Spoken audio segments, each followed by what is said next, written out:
Welcome back, guys. Our next segment is on the football team. I had the opportunity to sit down with Coach Mike Grossner here of the football team at Bacon University, and I asked him about the spring scrimmages and also his plans for further recruiting this summer and next season. Execution was pretty good for a 3-day scrimmage type situation, and then, I thought defensively, gap control defense is something we got to work on in the run game, is controlling our gap, staying in position and not allowing the big run. And then offensively, we just got to fine-tune some things. I felt like we were making some big plays. We were blocking people up front, getting a hat on a hat.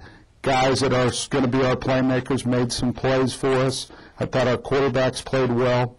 I thought Jesse Schultz stepped up at tailback. Here's a guy from 8-man football at Veritas in Lawrence, and he got his opportunity and took advantage of it and made some big runs. The first week in May, we will go 5 days straight, and we'll finish it with an alumni game against our old guys.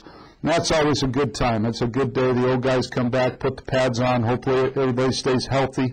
We'll run 12-minute halves. It's a little shorter game because those guys aren't in the shape they were a few years back. And then we have a get-together after, which brings our team closer to those guys, and we have a real good time that day. What we're looking for in the spring is injury-free, make evaluations on a lot of positions, maybe try some new things out as far as design of plays, throw some things out, add some things defensively, see what our personnel fits, what can we do in the secondary, different things. We put it in situations. We'll put it on the goal line and try to smash it out in 3 plays. Defense is trying to hold us in there, to gain field position. We'll put it on the 40 and drive it, normal situation. Then we'll put it down inside the 40 and try to get in the red zone and get some points.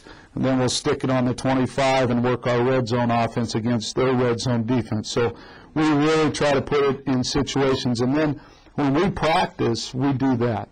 And I'm a firm believer, if you put your kids in those type of positions enough times, then when it happens in a game, it's not a mystery to them. In June, first week in June, we hit it football-wise. We send out our summer program to our players that have signed with us. Hopefully they'll be around here a little bit in the summer. And then a lot of our guys are staying here this summer. So we'll go 2 months intensive workout through June, July. And then August, we kind of get ready for the football season. But we play 7-on-7s on Sunday nights all through the summer. Late in the summer, we play Ottawa, 7-on-7 on Sunday nights for about 5 weeks, so we get a little competitive game going there. And a lot of our guys in the area will come in and join us on Sunday and join us for workouts all summer. And I think it's going to be a big part of what we are in the fall. The more guys we can have together this summer working as a group, which this group this spring has been great. 75 guys, one mission. They get along. We're getting better. We're excited. We're finally, the vision that we had 3 years ago when we took over this program, we're right where we want to be, as far as personnel, where the guys are developed body-wise, and we're just ready to play in a tough league. Nothing's going to be easy, but that's the fun part. If we get through our league, get to the playoffs, we got a shot at the whole thing, and that's what our goal is. I think certain positions we have a pretty firm idea. We're waiting, on a couple guys to join us this fall in some positions. And then, our secondary is not totally intact.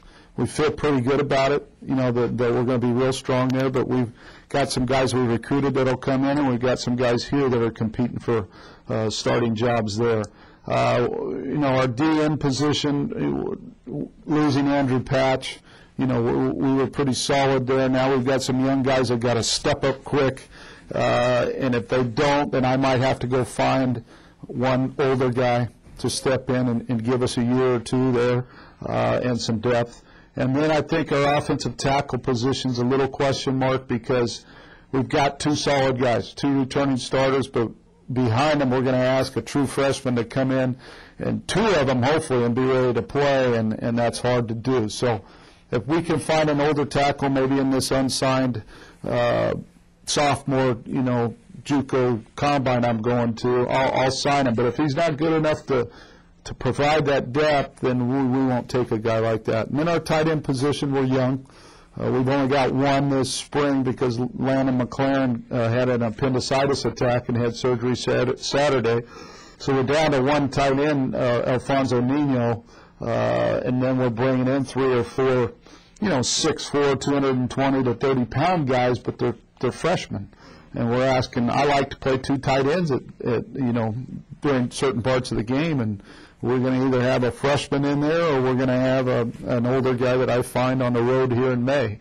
So there's still that mystery, and I think at this level you're always going to have that. But out of 75 guys, we pretty much know what those guys are doing. We signed 45 guys at this point. We know about 15 to 20 of those guys have an opportunity to play early, that give us a spark, and then we can develop the rest of that incoming class. I don't see a lot of weaknesses on this football team. From a depth standpoint, I see a little inexperience. Talking about all this experience and lack of, or we feel like we're pretty strong depth-wise, I think we've got a heck of a challenge 3 weeks from the time we open camp in the fall. We're opening up with Missouri Western at Missouri Western. They're a 9-3 football team in Division II, NCAA Division II, that went to the playoffs, played the runner-up to 3 points, during the regular season. So our kids should be excited for that game. If we can walk in there and play mistake-free, it could really catapult us on for the rest of the hack, because we jump right into a hack competition against Culver Stockton at our place, Lemonwood, Benedictine, and then Graceland. That's a pretty tough run the first 4 or 5 games. So I hope our kids understand how hard we've worked all spring, and we ran all spring. We're in great shape right now. I think that was a big factor in us not getting hurt Saturday.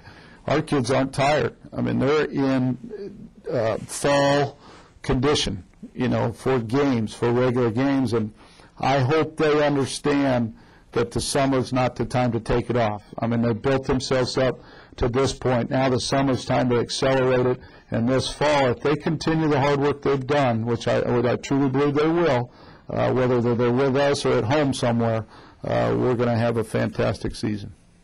Thank you, and this has been Alex Dingman for KNBU TV.